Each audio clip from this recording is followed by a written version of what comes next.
Dobroveče, poštovani gledaoci. Gledate intervju s povodom. U ovoj emisiji govorimo o aktuelnoj situaciji u oblasti privrede i poljoprivrede na području grada Prijedora. Tim povodom gost naše emisije je načelnica Odjeljenja za privredu i poljoprivredu grada Prijedora, Zinajda Hošić. Evo, gospođo Hošić, moram prvo da vas pitam, budući da je početak nove 2016. godine, kako vi ocjenjujete proteklu godinu za područje našeg grada? Pa evo, kao što ste rekli, kraj je 2015. početak 2016. godine i nemamo još uvijek neke egzaktne i tačne podatke kako je to poslovala prijedorska privreda u 2015. godini. Sad se sumiraju rezultati, pravi se završni računi, pa ćemo u prvom kvartalu 2016. godine imati i tačne podatke o tom i jednu od takvih informacija ću moje odjeljenje i prezentovati na zasjedanju Skupštine grada Prijedora. Međutim, iz svog ugla, prateći sve ono što se događalo u Prijedoru protekle godine, možemo biti zadovoljni, što znači da nije bilo nekih turbulencija, nije bilo velikih, da kažem, otpuštanja radnika. Svi naši privredni subjekti koji su aktivni i koji radi na području grada Prijedora su zadržali ili povećali broj zaposlenih, znači nije bilo otpuštanja, nije bilo zatvaranja poslovnih subjekata, nije bilo stečaja, tako da sve u svemu, s obzirom da smo u 2015. godinu ušli ranjeni iz 2014. godine, znamo da su bile katastrofalne poplave koje su pogodile i privredne subjekte, a naročito naše poljoprivredne proizvođače i da je tu oporavak trajao, ipak možemo biti zadovoljni sa svim onim što su oni ostvarili u 2015. godini i mislim kada budemo imali konkretne i egzaktne podatke da će oni to i pokazati. Koliko u našoj privredi može pomoći plan kapitalnih investicija za period od 2015. do 2017. godine?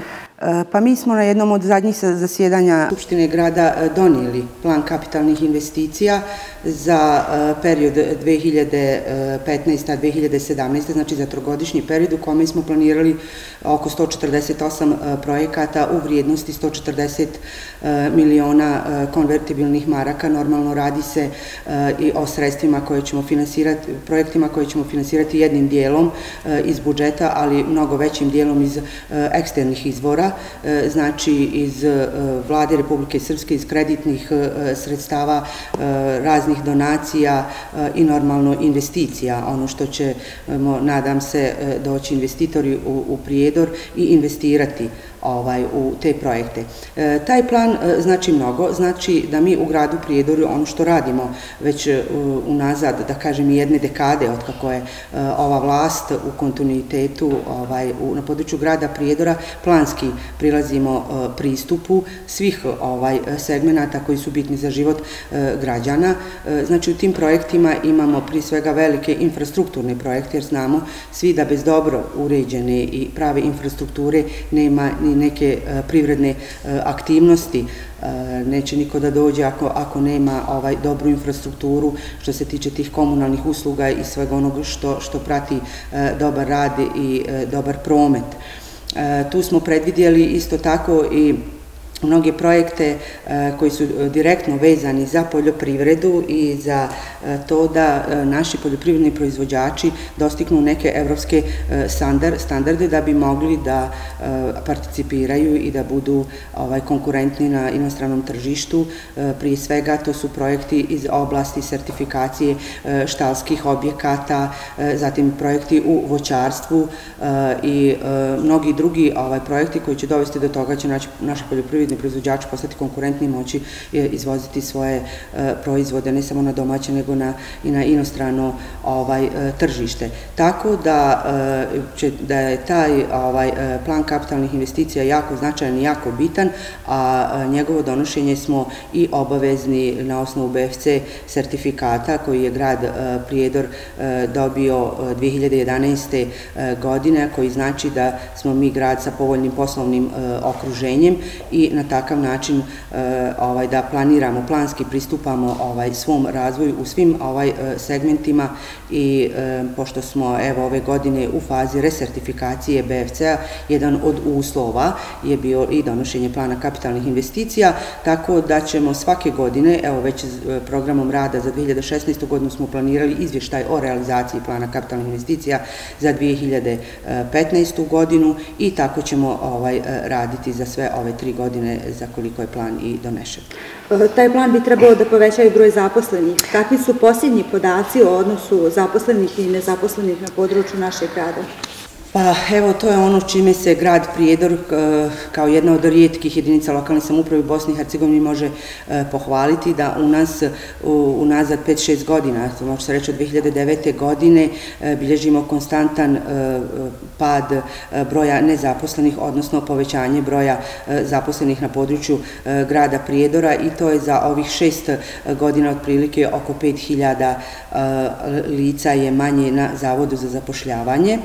Biro Prijedor, evo prema najsvježijim podacima, broj nezaposlenih aktivnih tražioca posla na evidenciji Biroa Prijedor na dan 31.12.2015. godine iznosi 7270 lica, što je za 15% ili 1243 lica manje nego na isti period 2014. godine, kada je broj nezaposlenih bio u nivou 8513 lica. Znači, po ovim podacima vidimo, a evo to je odgovor i na vaše prvo pitanje kako stoji privreda. Znači, dok god se smanjuje broj nezaposlenih, a povećava broj zaposlenih, znači da imamo dobro stanje u privredi, jer dok je povećano zapošljavanje, znak je i da se naši privredni subjekti razvijaju, da razvijaju svoje pogone, da razvijaju svoje djelatnosti i da povećavaju broj zaposlenih i mi smo jako zadovoljni u gradskoj administraciji sa tim podacima i možemo slobodno reći da je to i velika zasluga i Vlade Republike Srpske i njenim projektima koji su provodili u svim ovim prethodnim godinama, ali i grada Prijedora koji je, bez obzira na jako skroman budžet koji je prošle godine iznosio oko 33 miliona konvertibilnih maraka, mi smo značajna sredstva uložili u razvojne projekte koji su za svoj krajnji cilj imali povećanu privrednu aktivnost i povećanje broja zaposlenih. Grad Prijedor već 8 godina ima, odnosno daje podsticaje za zapošljavanje i samozapošljavanje. Da li će se te aktivnosti i nastaviti u narednom periodu? Kao što sam rekla prethodno, jeste, već od 2008. godine imamo te projekte.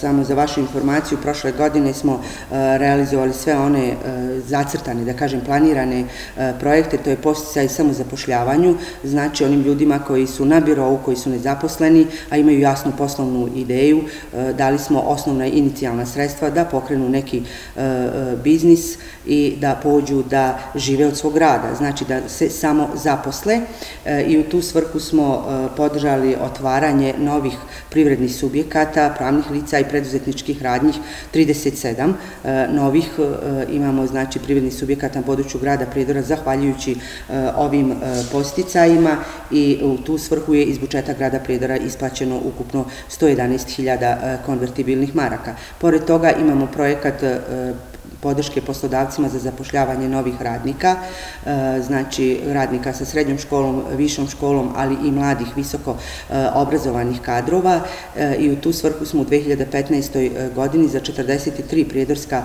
poslodavca isplatili ukupno 96.500 konvertibilnih maraka, a oni su zaposlili 57 radnika koji su, znači, do tada bili na birou Prijedor i bili nezaposleni i od tih 57 radnika, njih 11 dolazi iz kategorije mladih visoko obrazovanih kadrova. Pored toga smo podržavali i uvođenje standarda kvaliteta u naše privredne subjekte, odnosno podržavali smo sertifikaciju.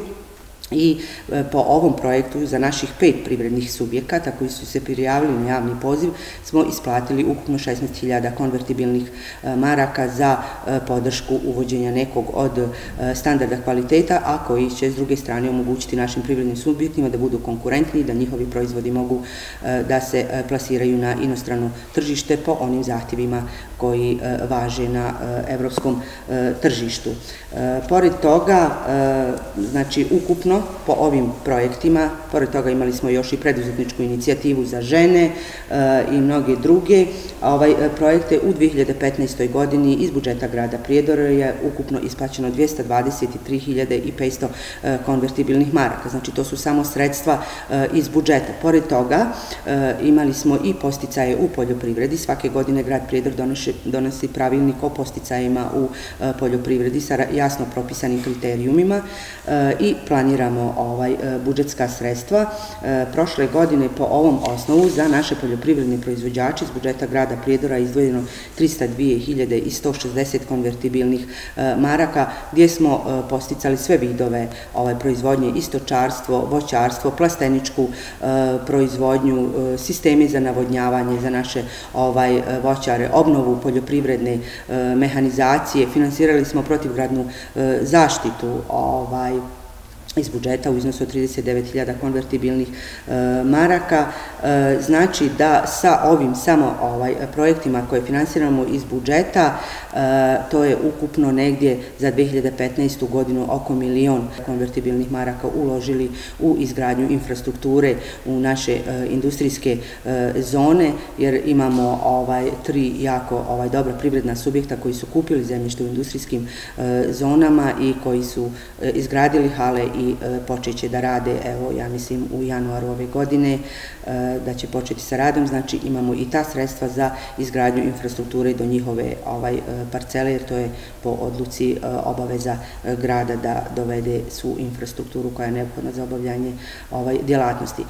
Ono što je jako bitno i što trebam da naglasiti, znači pored ovih sredstava koje imamo u budžetu i koje planiramo za razvojne programe, imamo jako puno programa i projekata koje smo proveli u 2015. godini, a koji su mi finansirani od međunarodnih organizacija, pri svega američkog USAID-a, razvojnog programa Ujedinjenih nacija UNDP-a, projekat GOLD, gdje smo još za naše privredne subjekte i poljoprivredne proizvođače realizovali mnogo projekata koji se mjere milionima i koji su isto jedan pokazatelj da gradska administracija, pored onoga znači što planira u budžetu, koristi i sve prilike od međunarodnih organizacija, apliciramo na te javne pozive, pišemo projekte i donosimo novac i u grad Prijedor i omogućavamo da naši privredni subjekti lakše prevaziđu ova teška vremena i da mogu da opstanu i da, evo, ako ne mogu da zaposle nove radnike, onda barem da zadrže one postojeće i da ih ne smanjuju. U proteklom periodu mnogo smo govorili i o bržoj i jeftinijoj registraciji privrednih društava. Kakve je to rezultate dalo u našoj privredi? Pa dalo je velike rezultate. Znači, neka nova zakonska rješenja prije 2-3 godine su stupila na snagu kada je registraciju privrednih subjekata preuzela Agencija za informatičko-posredničke poslove, takozvani APIF, i gdje je određen zakonski rok od 7 dana da se vrši registracija, znači pravnih lica, privrednih društava i uz osnivački ulog od jedne konvertibilne marke. Znači sad na jednom mjestu, na jednom šalteru oni rade sve, ne treba više da oni koji žele da investiraju, da otvore neki pogon ili neku fabriku, neku tvornicu, ne moraju da hodaju po privrednim sudovima, po svim tim raznim agencijama, nego to radi APIF i to je rok od 7 dana i nekad su ti osnivački ulozi bili daleko veći, sada je to jedna konvertibilna marka. S druge strane, registraciju preduzetničkih radnji, znači vrši gradska uprava, konkretno Odjeljenje za privredu i poljoprivredu, i evo tu smo sveli na 1 dan. Puno je to pojednostavljeno, zakonska rješenja su jako obavljanje djelatnosti, normalno uz uslov da ste u svoj zahtjev predali i ono što je neophodno da imate, što je propisano zakonom, a to je u stvari uvjerenje da nemate sudsku zabranu za bavljenje tom djelatnošću, fotokopija lične karte, zahtjev i to je to. I možete već imati registrovanu za dan preduzetničku radnju. Znači to je u mnogo čemu olakšalo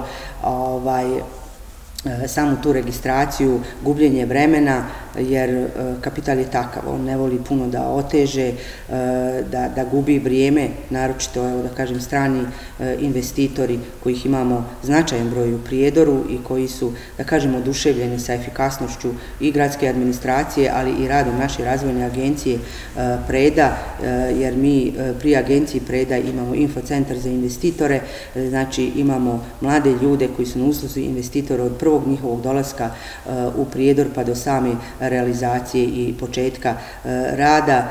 Investitor je samo tu da dođe, da donese novac, mi za ostalo sve radimo za njega što se tiče papirologije, katastra, suda, opštine, raznih dozvola, on ne mora da zna ni gdje je katastar, ni gdje je gruntovnica, to rade službenici infocentra za investitore. Čak, evo, imamo za naše investitore u agenciji Preda i prostorije gdje mogu da, dok ne napravi svoje privredne pogone i svoje kancelarije, da mogu da koriste prostorije u agenciji Preda za taj prelazni period. Da li se na privredu grada Prijedora može odraziti odluka rudnika ArcelorMittal da ovaj mjesec pošalje sve radnike na čekanje? Pa, za mjesec dana ne. Ovo ništa nije spektakularno što se nije događalo svake godine u januaru. Rudnik otprilike ima na neki način taj mjesec, da kažem, neplaćenog ili zimovanja, već kako ga oni zovu, i to neće biti problem ako to bude mjesec dana. Međutim, ako bude više, onda će to biti veliki problem, ne samo za privredu, nego mislim na kompletno stanje u gradu Prijedoru, jer znamo da je ArcelorMittal preduzeće koje trenutno zapošljava najveći broj radnika, znači jedan privredni subjekt, to je preko 800 radnika, odmah uzmite 800 porodica puta 4 člana, vidite koliki je to broj. Da li će se to dogoditi? Evo, kažem, to su neke objektivne stvari na koje mi ne možemo uticati. Vjerovatno ste po medijima čitali, svi znamo kako je stanje na tržištu čelika, da je tu velika kriza, da kažem, veliki pad cijena čelika. ArcelorMittal je jedan od svjetskih kompanija koja se bavi upravo proizvodnjom čelika, tako da to se i odrazilo na ovo stanje. Da li će uspjeti da se to prevaziđemo, vidjet ćemo u vremenu koje dolazi, ali mi se svi nadamo da će se ti problemi prevazići i da će ArcelorMittal nastaviti da radi u Prijedoru i čak da se i širi i da širi svoju proizvodnju, a negativno bi bilo strahovito da se dogodi da tu dođe do zatvaranja ove firme i mislim da bi svi osjetili posljedice toga. Protekle godine je bilo najavljeno da će konačno mesna industrija Impro pronaći kupca. Međutim, naknadno je saopšteno da je kupoprodajni ugovor raskinut. Da li imate neke nove informacije? Da li će Impro konačno da pokrene proizvodnju i da zaposli radnike? Pa evo, vidjeli ste, tako je to, talijansko, da kažem, bosanski investitor je bio već od austrijske Hete, koja je vlasnik Impra, je kupio bio Impro. Međutim, evo, došlo je do nekih kod njih problema, nisu ispoštovali uslove ugovora i Heta je raskinula ugovor i vratila ponovo vlasništvo nad Improm. Imali smo pred kraj 2015. godine neke razgovore sa vlasnicima Hete i oni su stvarno zainteresovani da se nađe partner i da se ponovo pokrene proizvodnja u Impru, da nađu neke nove investitore.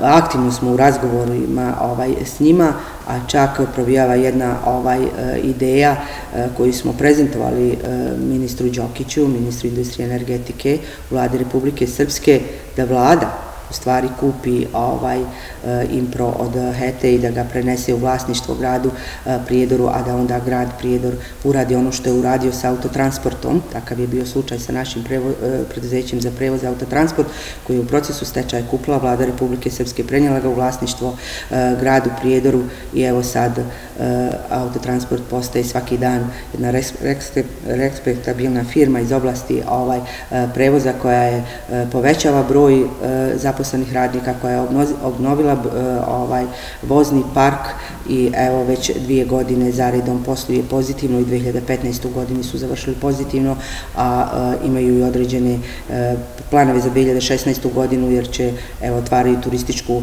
agenciju koja će imati sa međunarodnim transportom, tako da podmlađuju svoju radnu snagu i to je recept za uspjeh, znači da može da se ipak i u procesu privatizacije uradi prava stvar, da se preduzeće ozdravi u tom stečaju, da se postavi na zdrave noge i da može da nastavi da radi i da obavlja onu osnovnu djelatnost za koju je i registrovano. Zdušno se nadamo da ćemo i u 2016. godini uspjeti da to uradimo sa IMPROM.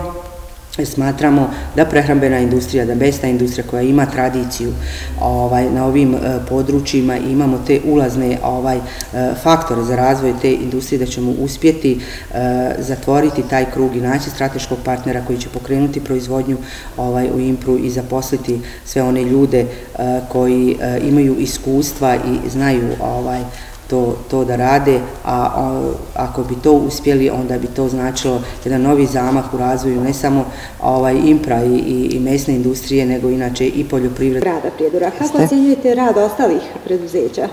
Pa, ako mislite na javna komunalna preduzeća koji su u većinskom vlasniku grada Prijedora, znači to su toplana, vodovod, komunalne usluge, gradska tržnica, Zavod za izgradnju grada i autotransport. To su preduzeća čiji smo bili 100% vlasnici ili većinski vlasnici.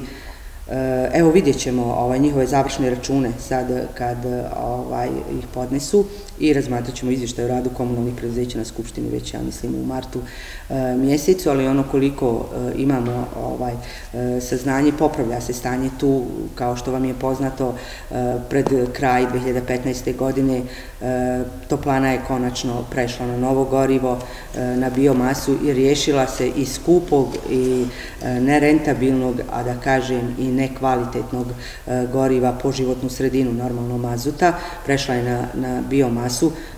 Neće preko noći se riješiti problemi u toplani jer je bila u strahovitim problemima, pošto je kompletan godišnji prihod toplane bio manji od sredstava koje su potrebna bila za nabavku mazuta, jer je jako teško, bilo jako skupo gorivo, normalno čija se cijena formira na svjetskom tržištu i na koji toplana nije mogla uticati i toplana ne bi mogla ni da grije grad, ni da posluje bez normalno velikih subvencija i dotacija koje je dobijala iz budžeta grada Prijedora. Sad prelaskom na jeftinije gorivo, evo recimo samo jedan primjer, mazut je godišnje toplanu koštao oko 5 miliona konvertibilnih maraka, a promet cijeli toplani je bio 4 miliona i 700, dok će biomasa koštati ni 2 miliona konvertibilnih maraka, samo evo taj mali podatak, međutim treba će par godina, normalno da se to sve, ti dugovi, da kažem, povraćaju, vrate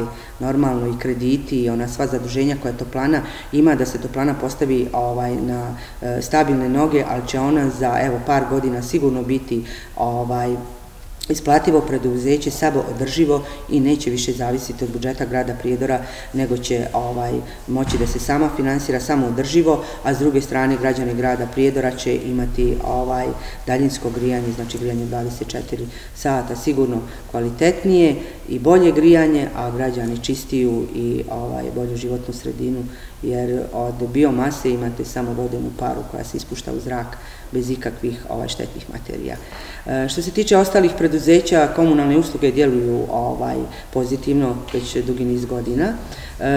Problemi sa vodovodom su isto bili oko njihovih računa koji su većinom bili veliki dugovi za struju, za električnu energiju iz nekih prethodnih godina. Znači sve su to dugovi koji nisu nastali preko noći, koji su unazad godine, može se reći već od poslije rata, samo što je sve do 2010. godine su ta komunalna vlasništvo vlade Republike Srpske, međutim 2010. godine je Narodna skupština Republike Srpske donijela zakon o prenosu prava svojine na tim komunalnim preduzećima sa vlade na jedinice lokalne samouprave, a sa prenosom prava vlasništva prenešeni su i svi problemi na lokalnu zajednicu, ali sa ovim velikim sistemom koji smo uradili, znači obnovu vodovoda na području grada Prijedora i sa završetkom još nekih projekata i na ono što ćemo uložiti u 2016. godini i u razvoj dalje vodovodne mreže i u razvoj kanalizacione mreže dovešće do toga da će i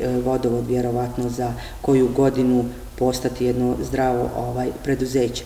Što se tiče gradske tržnice, evo svi znate da grad Prijedor svojim baš vlastitim sredstvima bez ičije pomoći pravi novu modernu gradsku tržnicu i njeno puštanje u rad će se dogoditi u prvom kvartalu 2016. godine. Ono što je još ostalo da se uradi jeste jedna nadstrešnica, da se kompletna tržnica natkrije i da se izrade betonske ove tezge gdje će poljoprivredni proizvođači, a i oni ostalih moći da prodaju svoje proizvode i to će biti jedan od najmodernijih sigurno objekata u Republici Srpskoj i sigurno će dovesti do pojačanih privrednih aktivnosti, znači bit će bolji uslovi za te poljoprivredne proizvođače koji će nuditi svoje proizvode.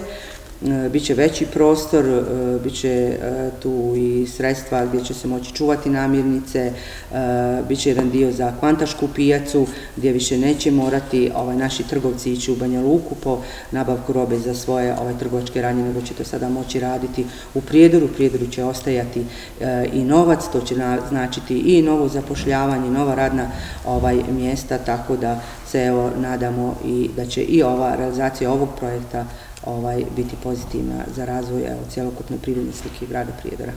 Evo kada govorite o poljoprivrednim proizvođačima, nedavno je objavljeno da je UNDP u Sanskom Mostu podijelio sadnice malina koje su zaražene bakterijom korijena. Da li vi imate saznanje, budući da su i na području našeg grada dijeljene sadnice malina, da li su one ispravne? Ne, nažalost. Provjerila sam ovih dana sve maline koje su donirane preko UNDP-a, znači za prošlu godinu smo proveli 2 projekta sa razvojnim programom Ujedinjenih nacija, znači UNDP-em za zasad malina. Prvi projekat je bio samo za poplavljena poljoprivredna gazdinstva, znači koja su pretrpjela velike štete u 2014. godini, a drugi poziv je bio za povratnike izbjegla i raseljena lica na neki način te socijalne kategorije za njihovu ekonomsku održivost. Provedeni su ti projekti, značajan broj građana Prijedora je ušlo u taj projekat i zasadilo maline, međutim one su oboljele sve. Znači, evo, prvi put sam jutros čula da postoji rak korijena malina. Nažalost, gdje je god UNDP proveo taj projekat i u Republici Srpskoj, a imamo informacije i u Federaciji Bosne i Hercegovine da su te maline zaražene. Vidjet ćemo sad kako će se to dalje tretirati. Malo sam konsultovala ove agronome i pitala kako to sad, šta se radi s tim, te se maline moraju sve počupati, uništiti, mora se uraditi zaštita zemljišta u zavisnosti dok se izvrše analize i dok se vidi šta je uzrok, koja je to bakterija, o čemu se tu radi, jer postoji sad s druge strane velika mogućnost da i oni ljudi koji su već imali malinjake i sa ovim projektom su htjeli da prošire i povećaju površine pod malinjacima, da i ti njihovi već, da kažem, stari zasadi malina da obole i da se bolest prenese na njih i to će biti veliki problem.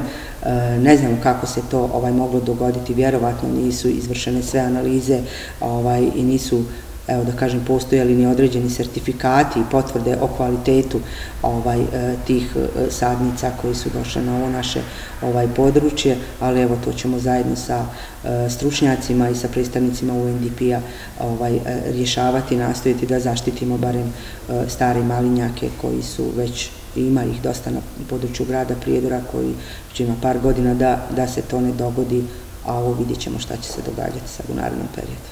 Evo za kraj našeg razgovora da vas pitam, šta vi smatrate najznačajnijim što bi trebalo da bude realizovano u ovoj godini? Najznačajnije ovako, po meni bi bilo, evo, prodaja Impra, znači, to bi bilo pokretanje jedne grane koja je bila jako razvijena u gradu Prijedoru prije rata, te prehrambene industrije, jer će ona ne samo što će, recimo, Impro zaposliti 80-100 ljudi, nego što će to povući za sobom i razvoj mnogih drugih djelatnosti, prije svega stočarstva na području grada Prijedora, ali i mnogi drugi djelatnosti koji su vezani za to. Isto tako imamo par jako interesantnih ideja i investicija koje su nam najavljene, znači u 2015. godini, a koje se, evo, nadam da će se barem početi realizovati u 2016. godini. To je tvornica iverastih ploča, jedan švajcarski investitor, jako ozbiljan investitor koji je bio zainteresovan za pokretanje i pravljenje te jedne fabrike u Prijedoru, pošto Bosna i Hercegovina nema niti jednu fabriku iverastih ploča. Bili bismo, znači, jedini u Bosni i Hercegovini, a imamo sve neke predispozicije i evo, glavna kočnica koja to do sad nije dovela do realizacije tog projekta jeste kompletna politička situacija u Bosni i Hercegovini, koja nije nimalo bila sjajna u 2015. Bile su velike turbulencije, svašta se događalo, jedna i retorika i neki pogrešni potezi, da kažem, naših političara koji su otjerali investitora, jer kapital vam je kao zec, dok šušne on ode. Međutim, ja se nadam da ćemo uspjeti ipak, da kažem, na neki način da nagovoriti tog investitora da smo mi ne izolovane ostrvo, ali ipak da grad Prijedor je daleko od ostalih po tom pitanju, jer imamo stabilnu političku situaciju, imamo dobre međuljudske odnose, mi smo međuetnička zajednica, lokalna zajednica i nismo imali, evo, unazad nekih velikih turbulencija i nekih velikih, da kažem, problema na tom planu. Imamo sve potrebno, ono što nam treba što možemo ponuditi investitoru, tako da se nadam da ćemo i te neke probleme prevazići, da će taj investitor doći. Isto tako imamo naznake i bio nam je na razgovorima određeni potencijalni investitori iz Italije za tvornicu cementa u Prijedoru i njemu smo dali sve ona potrebna dokumenta, regulacione planove, ono što imamo u našoj industrijskoj zoni u Paljugama, koju imamo predviđenu industrijsku zonu. On je jako zainteresovan jer imamo sirovinu, imamo krečnjak, ono što je neophodno za to, pa vidjet ćemo šta bi se događalo. To je ono što se tiče, znači, tih nekih investicija u privredu, ali oni, evo, u mnogo čemu zavise od kompletne političke slike i Bosne i Hercegovine, kako će se to sve odvijeti u 2016. godini, s obzirom da je, evo, i izborna godina, bit će lokalni izbor u 2016. godini, krajem godine, vidjet ćemo kako će se to sve odvijati. Što se tiče drugih infrastrukturnih projekata, mi ćemo nastaviti da ono što smo započeli u prethodnim godinama da završimo, evo, to je da završimo gradsku tržnicu, da završimo još neke vodovodne, kanalizacione projekte, idemo dalje sa izgradnjom sportske dvorane na Urijama, koja je isto tako jedan veliki projekat i tako. Ono što još, što smo započeli, gledat ćemo da završimo, a ujedno ćemo pratiti i sve javne pozive i konkurse od međunarodnih donatora, od predpristupnih fondova, tako da ćemo aplicirati i gledati da zajedno, znači, da to rješavamo i da realizujemo te projekte. Ono što će se realizovati, evo, što je jako značajan projekat, premda nije, da kažem, iz sfere privrede, jeste projekat IPA KAN, koji, to je prekogranična saradnja koju grad Prijedor radi sa 10-ak partnerskih opština, Italija, Hrvatska, Srbija, Slovenija, gdje radimo hangar za sportske avione na našem aerodromu Urije, a dobit ćemo i pistu, gradit ćemo i pistu za sportske avione, tako da je i to projekat otprilike koji je vrijedan oko 700.000 eura i rok za završetak ovog projekta koga provodimo par godina je 30. april 2016. godine i koji će doprinijeti za to umrežavanje i da spasilačke te ekipe kada budu neke elementarne nepogode ili nesreće, da može ovi naši sportski avioni da brže reaguju i da pomognu ljudima u nevolji. Evo, smatram da je i to jako značajan projekat i u njegovom realizaciji grad Prijedor učestvuje sa 15% od ukupne vrijednosti, znači sufinansiramo ovaj projekat. Gospođo Hošić, hvala vam što ste bili gost televizije 103.1. Hvala vama što ste me pozvali. Poštovani gledalci, gledali ste intervju s povodom. Ostanite i dalje uz naš program.